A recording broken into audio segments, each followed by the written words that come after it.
Welcome. It's an honour to be able to introduce this morning's keynote speaker, Professor Phil Manning. He's a man I've had the privilege of knowing for over a decade, and he is one of the most brilliant scientists I know, but he's also an amazing speaker, as I'm sure, putting no pressure on him at all, he's going to demonstrate this morning. Phil is a scientist who works in museums, and in a conference about communicating culture, as a scientist, I feel science is as much a part of culture as art. They're part of the spectrum, and communicating science is an art. So now it's my honour to introduce Professor Phil Manning. Well, good afternoon, ladies and gentlemen, and thank you so much for the wonderful invite here. I have to say, it is without doubt the most impressive invitation into any lecture theatre I have ever had. So I'd especially like to thank Ed Ellison for that, and what you've organised is fantastic. Thank you very much indeed. Now, I also have to thank the whole of New Zealand for, from a geological perspective, 2 hours after landing, you organised an earthquake. I found that quite remarkable. So again, whoever pulled out the stops there, thank you so much. I apologise for any local inconvenience, but it was worth it. You know, it is a pleasure to be here, and as Ian so kindly said, I have spent an awful long time working within museums, but also working with objects within museums. I went to a museum first because I found a fossil. I'd made that first step of connecting with an object, which I picked up on a beach. And it's a very important moment when you're touching something that's real, and you feel a connection with that object that it's hard to explain. I still get goosebumps on the back of my neck when we make a new discovery. Whether it be in the stores of a museum or on the Badlands of Montana, either way, those discoveries, for me, are as exciting. And that will never leave me. And I'm very grateful to have that, because it's driven me in the career that I've chosen, which is one which initially working into museums, but then realizing that, hang on, this is a really good story. The story of life on Earth is possibly the best story ever written. And it's written in stone. You can't ask for more, really. But we have this wonderful evidence which we can collect and relate to people from any background, anywhere on the planet. We have a gift. And we are so privileged to work in museums, to impart that gift to visitors who come from all over the world to see collections here or wherever you are on the planet. Now, I know there's this huge dinosaur behind me. I do apologise, I'm not speaking to the lovely lady beside me. Now, the huge dinosaur here is...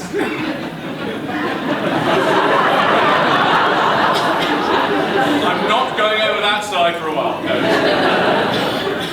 I usually do sister jokes. My sister then finds me and beats me, but that's another story. Now, this is the Coca-Cola of dinosaurs.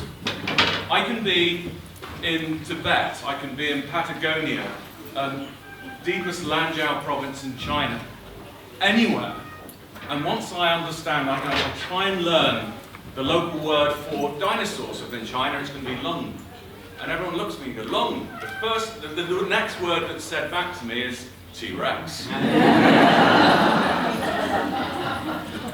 Isn't it strange, though, that something that we all have heard, we all understand and comprehend, there are less than 5 specimens which are greater than 50% complete. There is not a complete T-Rex known to science, but it's international. It is in some ways the Tutankhamun of my field. Because again, there are certain words, trigger words, that we all know, comprehend, and many of us understand.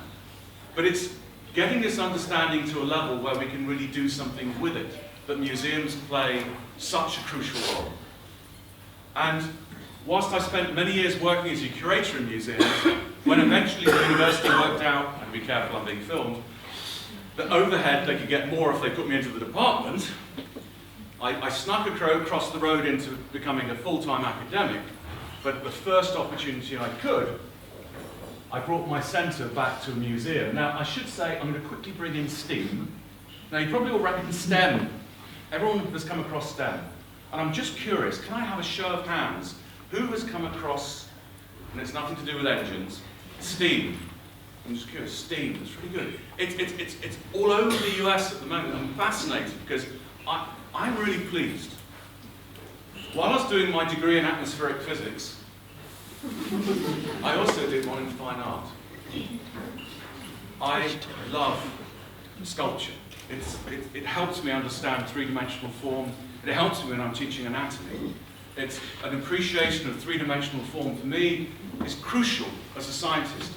I think as is just having an appreciation of form. STEM, we all know as science, technology, engineering, mathematics. We've just put arts back into STEM. And it's crucial. It's a partnership. One should not be driving the other, we should be working together. And I think there is an awful lot of funding now moving into this area in the US, and the AAAS in North America are really pushing hard, and you can have lots of great fun using the word STEAM, which in itself is useful. It's funny, last night Ian, when he welcomed us all to the conference at the Ōtākou Museum, he too mentioned that as a child he was dragged into a museum in London, and that was it, he was smitten, he went into museums. I too was, in about 1972, dragged into the hallowed halls of the Natural History Museum in London, and I really was dragged in, not another day, Dad, I could go in there. But when I went in, I saw this.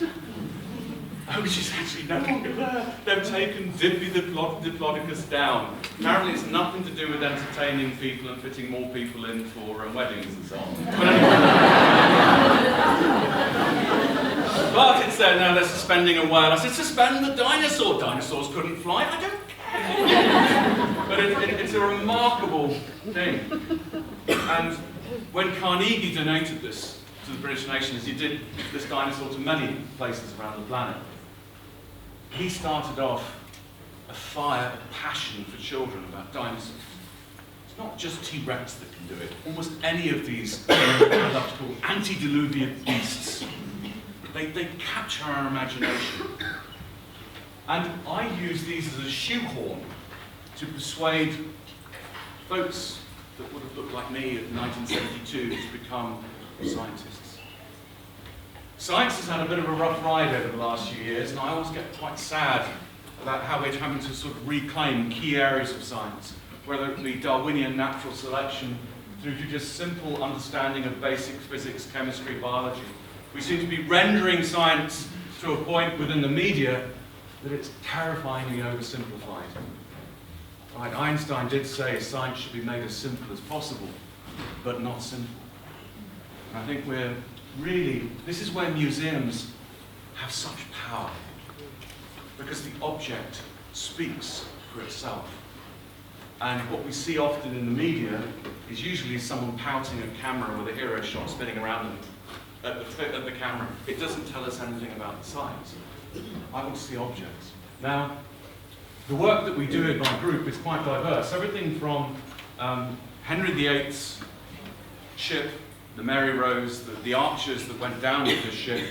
We've been studying their remains, quite remarkable, right the way through to the earliest life on Earth, some 3.8 billion years ago. We have quite a diverse research program. It was so diverse, when we set up the centre, we thought, hang on, an interdisciplinary centre. Where are we going to put this? We can be in one faculty or another faculty. No, it had to be in a museum. The most apolitical place within a university where scientists from multiple disciplines can come together and meet and discuss openly. And also, you have lower overheads. But anyway, really good idea actually, because if many universities will hit you with an overhead of some 50 or up to 100%, museums are perfectly placed to set up collaborations with researchers and take an overhead, but not the giant ones that universities tend to. And it's a very strong position for museums to take. And because you have dare I say it, the fossil fuel that keeps the fires of my research burning, objects. Because without the fossils themselves, my research can't exist. So it was a natural place for us to implant the Interdisciplinary Centre for Ancient Life within the University of Manchester. And we're very grateful to take over what was the offices from the keeper of archaeology there. He's a good friend of mine, and he's very pleased that there's a lot of science happening now in the archaeologist's office. And I made lots of jokes about that to the archaeologist at the time, about science, but I won't do that. I'm sorry, Nick. John Prague, if you've ever met Professor John Prague is one of my heroes of archaeology. At one meeting, having coffee in the morning at the museum, we were all sat around the table, and he said, "Phil, what's this? You've discovered a new dinosaur from a single bone." And I looked at him and said, "Well, hang on, you're an archaeologist. You recreate civilizations from a pot's shard." It is frustrating, the information that we have available to us sometimes, but we do utilise it to, well, as best as we can. But for me, the most exciting phase of my research group is now working within a museum again, because I feel very, very much at home now. Our research takes us all over the world, and as you will see, we have already been undertaking research on the remarkable fossil and subfossil fauna of New Zealand. We're fascinated by the moa. I have a student currently looking at Apteryx, the good old kiwi, and I have a PhD student starting in the autumn of this year, looking at the musculoskeletal anatomy, the breathing mechanics of the Tuatara, the Sphenomon punctata. So we're very much engaged with working with museums here in New Zealand, because you hold all of those wonderful objects that are going to make this science possible. But I see this as a partnership, it's a collaboration. And I hope that in the next few years you'll be seeing a lot more of myself and my colleagues come to visit your museums, because the objects that you have are precious and so valuable to science, and also the objects themselves, for me, are just, they have scientific value, they have pecuniary value, they have aesthetic value, they have all these things. No one takes the high ground for me. An object sometimes doesn't matter how scientifically important it is, very often it's just beautiful. And you can appreciate it just for that reason alone. Now, when we set up our research group, because I spent so much time working within museums, I realized that it was to embed engagement on the science that we're doing into the very fabric of our research group. Every single professor, reader, I love that term, reader. When you go to America and they say, "What do you do?" When I was a reader, they say, "You're a reader." "Yes, I can read." It's such an old, it's a lovely term. Do you have reader in the university system in New Zealand? It's going to go lecturer, senior lecturer, reader, then professor. And it comes from when someone would read the professor's lectures, and they were the reader, the next person waiting in the wings, as it were. Fascinating term. But we decided that we really wanted to, this is the one that really gets me going. I want kids who are moving away from science, technology, engineering, arts and mathematics, or they're being told by their teachers that they're subdivisions, and oh, you can only be good at art, you can't be good at science at the same time. Yes, you can. There is no division there. And we need to tell kids that when you're at school and you're collaborating with a friend and they call it cheating, at university we call it science. It's very hard, and it's trying to persuade them, almost empower them with what they can achieve. And when you hand kids objects, it's a very different moment as to when you're just teaching them from a book or from slides. You see the faces light up. And so we realized by placing ourselves in a museum, we had an opportunity to integrate the collections, our research program, and bring that online with our outreach programs as well. We also do bits and pieces with the media, and I I've made several documentaries. In fact, that's why I've come to Dunedin before. I've worked with NHNZ in Dunedin, and you can blame them for the next sequence, actually. I think it's very important that we engage with the media. I think it's very important, though, as scientists, communicators, every discipline we come from, that we need to be proactive with the media. We need to tell them what stories that we want to tell. How many times have you picked up the phone and someone has already got your slot in their film that they're making, and they're going to tell you what they want you to say? That's tail wagging the dog. We really need to embrace and use the media to engage broader audiences than we currently do. When I was a child, we had beautiful David Attenborough wildlife programs. Now we have ice road truckers. Not the most educational. So, this is one of my fun things. I like playing with experiments. Kids need to get mucky. There's nothing wrong with getting mucky, and I humbly apologise if anyone's eating anything at the moment. It's very easy. You can show a dinosaur to a child, they get excited. Not every object can do that, but every object does have a story. What's interesting, though, that people are often telling these stories. My colleagues, some really don't want to engage with wide audiences. They should, but some really shouldn't. Be careful now. Yes, we'll get to Big Bang Theory in a second.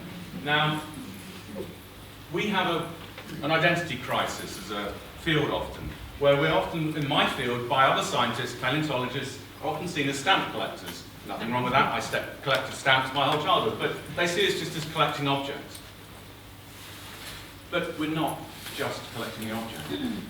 We're taking that object. This is my colleague Uwe Bergman from the Stanford Synchrotron Radiation Light Source. He has not a dead chicken, but it is a dead bird, a Chinese bird, 120 million years old. We're about to scan at the particle accelerator there.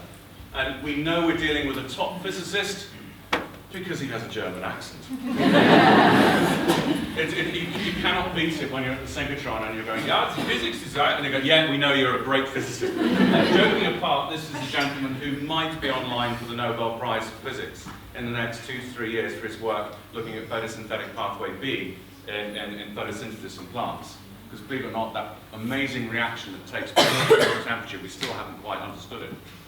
And he's doing some remarkable work into that. But he also spends his time looking at objects being put in front of the beamline. I'm going to show you some of these objects we've been studying and how we've been using these objects to engage with people. Now the thing is, science like this can be a little bit frightening. And we're not often known for being great communicators about some of the tougher areas of science. Dinosaurs, safe ground. Particle physics and organic geochemistry, a little bit iffy. Because not many of us end up doing organic geochemistry. I know I didn't, and I've found it very hard the last few years. But I've made it one of my ambitions is to explain this to a broad audience as possible.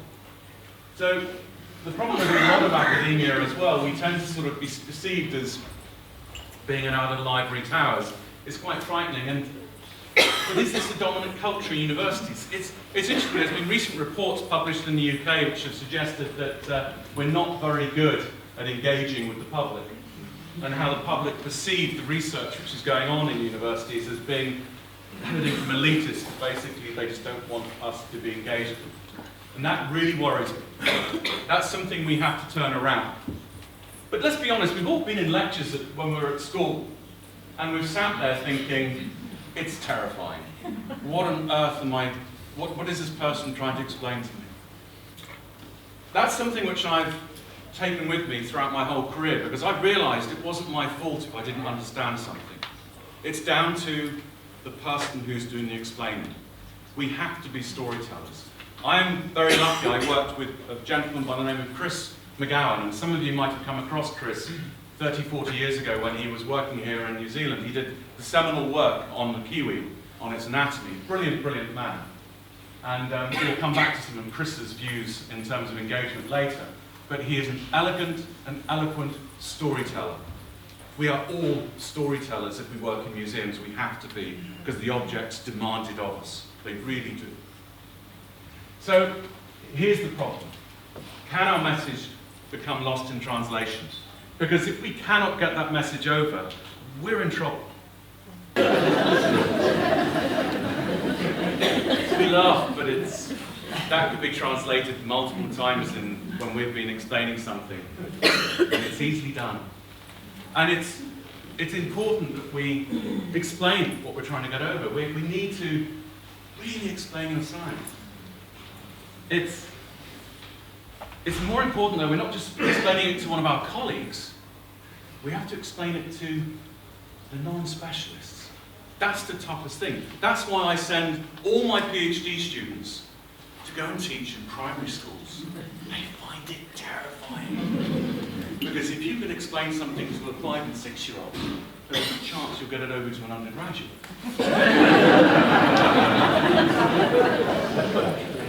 Not all of us are very good at explaining it, and we do have to look. The old phrase, horses for courses, can be painfully correct.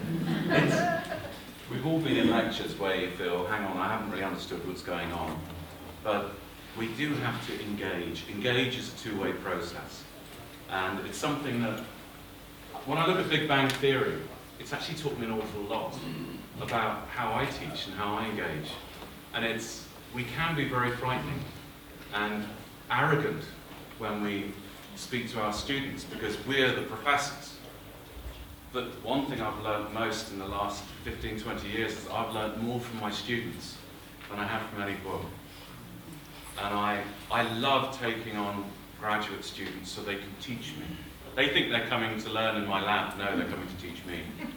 And it's a two-way process, and I want to see them do the same going out to the schools and making their science available not just to colleagues, but to other people. Because it's important when we are explaining our science, we need to do it in a way that people know exactly what you mean. We need to use language which is non-complicated. Because sometimes we can say things which we're not really sure what we're saying. There are known knowns. There are things we know that we know. There are known unknowns. That is to say, there are things that we now know we don't know. But there are also unknown unknowns. There are things we do not know we don't know. Yes. The interesting thing is, he got an award from the Plain English campaign because what he said was absolutely right. However crazy it sounds. But he lost people halfway through the explanation, which is not a good thing. But it's very important the choice of words we use. Because misunderstandings in our field can be very expensive. If you explain to someone how to pick up an object, and they pick it up incorrectly, and they damage it, that's bad news. If you give someone an object to use in a lab that's very expensive, and they go away and they break it, that's good news. So really, we've got to be careful, because misunderstandings can be very expensive. They can also be very entertaining as well. So really, as scientists, we need to learn how to successfully reach audiences. For me, though, it's not just about reaching the audience, because when I first started working in universities, I was slightly horrified at what some scientists' view, well, perception of what public engagement was. That is not public engagement. That is a communist poster, which, when you transplant it into a public museum, does not become public engagement in science. It really doesn't. This is a problem, because we're being encouraged as scientists to work with museums. We don't have the toolkit to do it. We're not trained.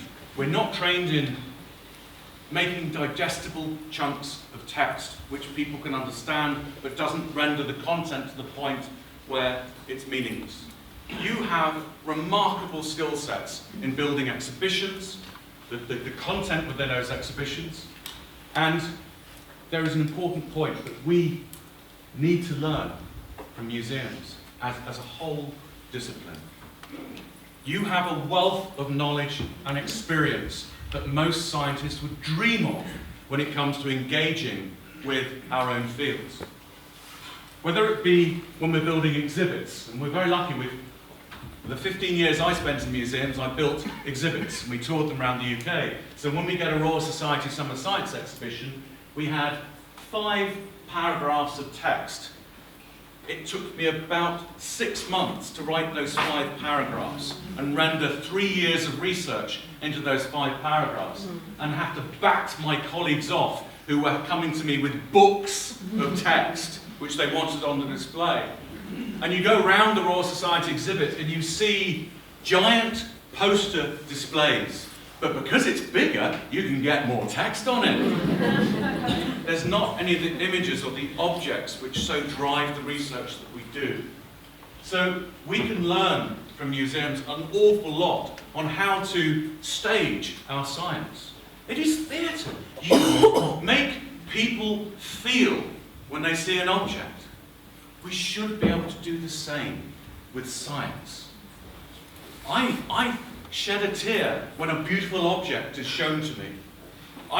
When I was handed the Archaeopteryx from Berlin, I did want to lick it. I knew I couldn't.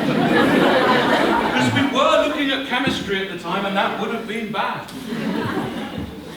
But we also need to work on ambassadors. Now, I'm so pleased when I was speaking to the directors the other night, they're saying how impressed they are with the up-and-coming generation of museum folks in New Zealand. They're so excited about the new generation of people coming into museums. So am I. It's so important that we invest in those next generation who will be the directors, bosses in the future, and hopefully share the same passion that I know the folks I was fortunate to have dinner with last night shared with me. It's so important that you see that there's not just a future in museums, you have a powerful role in society and also in helping scientists like myself engage better with an audience. Do you have FameLab here in New Zealand? You really should. Someone must set this up. It's a great way. Hosting it usually in museums. The Museums of Science and Industry in Manchester hosted the last one, and this is at Cheltenham Science Festival. And we get young scientists coming out who get given 3 minutes to get over a complex area of science to an audience. And it has to be within that 3-minute period. And then some rather strange judges come and, of course, pay them. But no, they absolutely love doing it. And I have encouraged so many folks on this programme then to apply for outreach grants to keep doing this work. Don't do it because your advisor just said, oh, yes, you're the most junior member of the lab, you're going to do outreach. And off they go, and they come, oh, you won an award, great, now go back to your research. It should be much more embedded where even, this year we saw senior academics entering this as well, which was really good. But it should be about younger folks who are trying to push how we entertain and educate people. So FameLab, please look into that. We also take opportunities when opportunity knocks. In the field, very often when we're digging up a T-Rex here in Montana, and a local schoolhouse turned up, and I think the teacher was a complete saint. The age range in his single class was from 5 years to 18 years old. He had 36 students in his class. He was having to teach at multiple levels throughout, because basically in Montana, that was the only school for maybe 100 miles. And the whole class came out with us. Every single last paleontologist on that site engaged with those kids. And it's probably an experience they will never forget. We can't ignore them. We can't just, oh, hunker down, the kids are coming, just look at the bones. Go away. We can't do that anymore, because we're privileged to do stuff like this, and they can be part of that and feel that same excitement. And that's something about knowing your audience. Now, this isn't National Geographic. This is children's television in the UK. It is theatre what we do, and I'm not apologising for this in advance, but I do children's television as well, and I'm proud of that. And I'm trying to persuade more of my colleagues to do the same. Your mum asked you to go and look after your neighbour's pet. Let's call him Rex. But when you go over, you discover Rex isn't a Yorkshire Terrier, but a massive, great dinosaur! And because he skipped breakfast, he's pretty mad. Sounds like you need some basic dinosaur handling skills. And this is the guy to speak to. He's a paleontologist, which means he's a dinosaur expert. Hi, I'm Dr. Phil Manning, and I'm going to teach you how to beat a T-Rex. Not that it's ever going to happen to you. All right, Phil. You've obviously never met next door's pet, so what should we know? Firstly, don't believe the movies. This animal had a great sense of smell and an amazing eyesight. In fact, their eyeball was bigger than a cricket ball. That big. What? Jurassic Park lied to us? Standing very still definitely won't help. A T-Rex will be able to both see and smell you. But what could we do to stop ourselves getting eaten? So let's say you want to take on a T-Rex. Don't! These animals are 13 foot high. You're going to go on step ladders if you just want to take a pop on the nose. 13 feet? We're not still living in prehistoric times, Phil. T-Rexes were nearly 4 meters high. That's the same size as a double-decker bus. Anyway, just say we had our step ladders. What then? T-Rex weighs in at 7.5 tons. So even if you did get a swing in, you wouldn't have much of an impact. The odds of actually beating a T-Rex are starting to look a bit slim. Any secret tips though, Phil? The only chance you'd have of beating a T-Rex is by taping its jaws shut. But don't forget, the skull is still 6 feet long, with teeth like killer bananas. Killer bananas? Doesn't sound that scary to me, but I think we know what you're trying to say, Phil.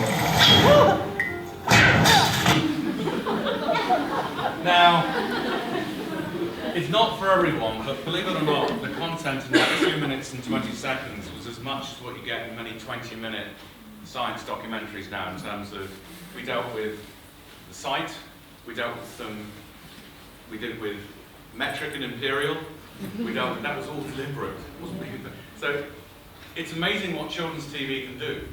I'm surprised at it, actually. I love doing children's TV because very often I don't have to argue about the scientific content because they like to render it to a point where everyone understands it. It's often you're fighting for content when you're doing a documentary. It's a very different kettle of fish. It becomes more complicated when the story you're telling is one which involves particle physics. And we're doing an awful lot of work with the Primary Science Trust in the UK at the moment. And we've just got funding for a project called Organised Chaos. And this is where we get a series of primary school teachers who join us working at this facility in Oxfordshire. This is the Diamond Light Source. It's remarkable. It's a cyclic particle accelerator, so it's accelerating, in this case, electrons to just below the speed of light in a cyclic path. It's remarkable because it can generate light, X-ray light, which is brighter than the thing that's blinding my poor people over here at the moment. Believe it or not, this light that it's produced is 10 billion times brighter than the sun. It is the brightest light in the universe. And it's generated by accelerating these little particles, first in a ring where powerful magnets accelerate it to just below the speed of light. These are the magnets now pushing that package of electrons. And when they're just below the speed of light at these relativistic speeds, we punch them out into this outer storage ring. This outer storage ring then continues to accelerate these particles. And because they're constantly being bent in this circular path, they give off energy in the form of intense X-rays. And it's these X-rays that we use to study our fossils and a lot of the research that we do. I'm going to show you some of the curational information that we're getting actually from fossils by doing this. And I think I'm very pleased I can talk about this as a real bit of science engagement in terms of the science that we're doing, because I think it might change the way you're handling a lot of your material in collections in the future. But the key thing is for us, we're creating a resource for primary school teachers to teach 7- and 8-year-olds what a particle accelerator is, how it works, how we can apply it. How the fact that every single 5-year-old today picking up their cell phone, that's there as a function of machines like this. The technological revolutions that we see are in part due to technology such as the synchrotron. But let's be honest, not all of the stuff folks here will be interested in is related to dinosaurs. So I thought I'd slightly, now I did warn a few folks this morning, into talking about Archimedes, as you do from dinosaurs. But believe it or not, when we were working at the Stanford synchrotron, a very important manuscript was brought up when we were working there. And it was worked on by my good friend here, Uwe Bergman again. He's now Uwe Man, as we've now called him. But fortunately for us, scribes and monks in the 13th century and earlier used a type of ink which is very resilient ink. It's gall ink, it's from those galls that we see on trees. And they made this very, very useful ink because it's rich in iron. The iron is chemical warfare from the tree saying get lost to the wasp larvae, which is generating that gall. And when they realized they could make a very strong ink from it, it's going to help us now. Well, it didn't help this monk who in the 13th century tore up a very beautiful manuscript and illuminated it. On the edges of this parchment, there's odd letters that you can see. What the monk had done was scrub out what was on the parchment to reuse it. It's a palimpsest. This is the way up it should be. When you scan it with synchrotron light, this light brighter than the sun, you can excite different elements, because each element has its own excitation energy. So each energy gives a distinctive shiver.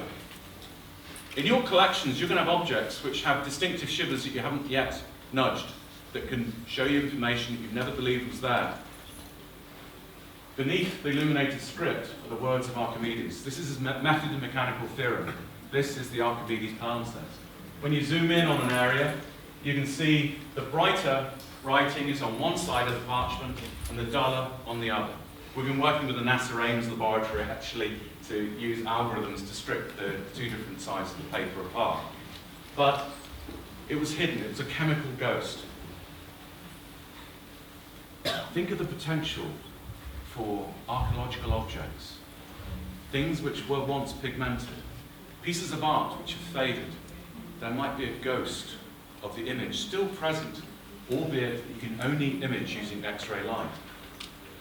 For instance, this is one of my favourite uses, because this is where a bad review cost us an aria. Cherubini came back from a very long night at the opera, and people complained his operas were too long. So in a fit of pique, he scrubbed out a whole aria, saying you'll never hear it. The boot polish that he used is different chemistry to the music below. So we could literally, with our X-ray specs, see straight through the boot polish. And what you're hopefully going to listen to now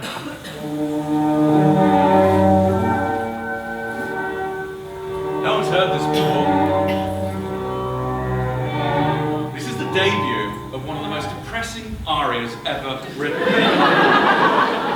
This is the passion that consumes me.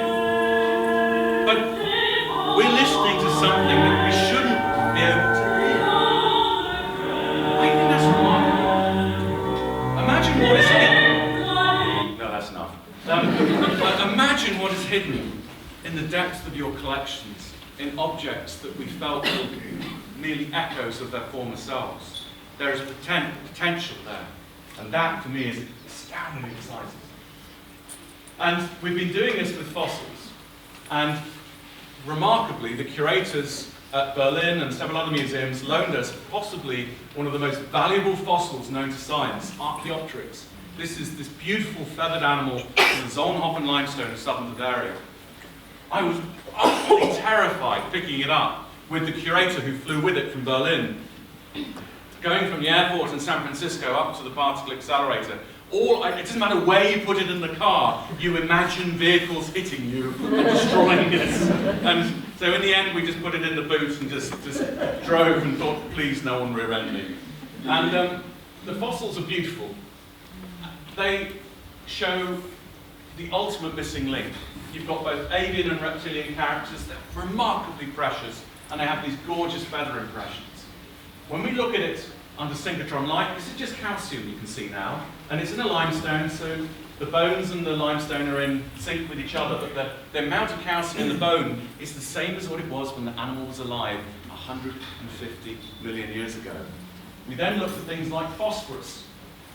In the feathers, there's a chemical ghost. And the original biochemistry of that animal is still preserved in the feathers after 150 million years. That's huge. Suddenly these objects, which you felt had already been known and studied for 150 years, We knew everything there was about these, didn't we? No. There is so much potential in delving into this field of synchrotron radiation and its applications to art and archaeology. You have the Australian synchrotron on your doorstep. They are desperate to get a piece of this kind of research. You have the objects that can make such research happen through collaborations with scientists and working amongst your own teams, but more importantly, making objects have more value and telling more wonderful stories. Because now we're looking at the chemistry of life itself in this animal that was alive all those millions of years ago. We do find some quite interesting things as well. There's how it was preserved, different crystals associated with the bones. We find really interesting things such as curational artifacts, where this Archaeopteryx had a kneecap job. It's been repaired by someone. And the bromine in the glues show up in the humerus and the knee. But probably the most disgusting fact is that we can pick up fingerprints of sweaty paleontologists. But that's fascinating in its own right. This particular specimen had dubious origins. We don't know who dug it up. It's appeared suddenly, the Thermopolis Archaeopteryx. And there's a lot of debate as to where it should be legally. And whoever collected it and prepared it used a glue which was chlorine rich, and when they handled that fossil, well, let's just say we have their fingerprints. Think of the forensic archaeology, or just the forensics and paintings, the information you might recover on people who have handled, but it will make you think twice when you pick up a sample again. And you know, when everyone says, oh, people aren't watching, I don't have to wear the gloves today.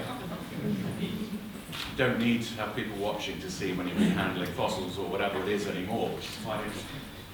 We're seeing also fossil sunshine being preserved, and I like to think of this really as my hungry caterpillar moment, because the copper preserved in this is representative of fossilized sunshine.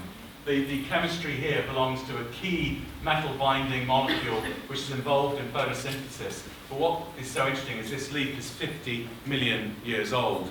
Clearly the caterpillar that ate this leaf as well knew it was going to be important because it spelt out the word CSI.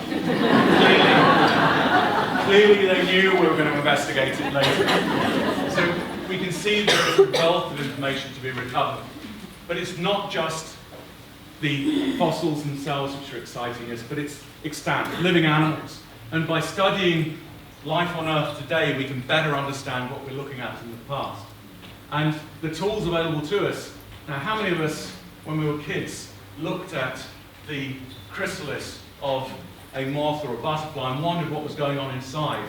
Well, using some of the most powerful X-rays, again, we can look inside during the development of butterflies now and tease out information on what these things look like and what they're doing as it's becoming a butterfly. It doesn't go to a soup. Not much of it changes. And it's a remarkable reorganization. We can study the development of this organism like we've never done it before. And this is beautiful. This should be on display in a museum where you've got a butterfly house. When did that be? But it's when we should, as scientists, be engaging with museums, because we've got great stories, but you need to help us tell them. You have a platform for us to reach an audience that we dream of reaching. 3 people probably read the paper. Thousands would visit your museum and go, wow, they can do that. And if it makes just one visitor, one child go, oh, that's cool. I could do that. That's what we're aiming for. That's why it's so important that we integrate our research within museums. You are the shop window of science. Yes, we can use the internet. Yes, we can use new media. But it's the reality of museums, the objects that you have that support the science that we're doing, which is so crucial. Now, I'm going to end very quickly on a fun story just to add on the curational thing. This is a lizard which is 50 million years old, and it's got a lovely chemical ghost to relay. It looks just like a stain on a rock. It's nice feet. It's been bitten in half, long tail. We studied it using infrared light. Infrared light's fantastic because it teases out organic molecules of this animal. And this is modern gecko skin, and there's the chemistry, which is we can see in infrared light. And there's distinct groups, chemical groups that we can map in living skin. We can map exactly the same chemistry in this skin, as long as no one's put a consolidant on it. Put glue on this fossil, you've destroyed its value. Because many of the glues have organic accelerators that will disguise and cloak this beautiful chemistry that's been preserved for 50 million years. So we're very careful now when collecting sample and how we actually analyse them. Even down to this is a sulfur map for that rock again, but this is just organic sulfur that we've mapped at the synchrotron, and it's still within the skin of this animal. I have fond memories of hair, yes, when I used to have hair. And I remember my brother setting fire to my hair as a child. Brothers do this. And that wonderful eggy smell of those cysteine and cystine in my hair as the bonds broke down. And yes, I still forgave him. But anyway, here we see that exact same chemistry preserved within the keratin of a 50 million year old skin. That's remarkable. The evidence, the information which we can recover now is adding value to what are often seen as, oh, just another fossil in the collection. No, they have amazing depth and stories to tell. I should say as well, all the techniques we use are non-destructive, but the reviewers made us test, scrape a piece off to test that our results, what we were finding with infrared light and X-rays, was actually right. You don't have to destructively sample fossils with many of the techniques available to us now. Now, am I overrunning? I am overrunning, okay. I will end with one last slide then, which for me looks rather fun. We're developing medicines to do with healing in bone, based on our work on dinosaurs now. Now I know if you've met my brother, you'd understand that statement even more, because he can be quite antediluvian in form sometimes, but the chemistry that we share with all life on Earth can relay information on how we heal. And some of the most remarkable healing we've seen in the fossil record is in the dinosaurs. They were pretty hardy. By studying the chemistry in these bones, which are hundreds of millions of years old, we're getting a much better handle on how these animals lived, repaired, and thrived, and do things that we could dream of doing in our own biology. We're not capable of these things. So by studying the chemistry of this extinct life as well, it has a direct impact on life in the 21st century. There is true relevance of things from the past. All the objects that we have in our museums are relevant in the 21st century and beyond, and we should never, ever forget that. Thank you very much.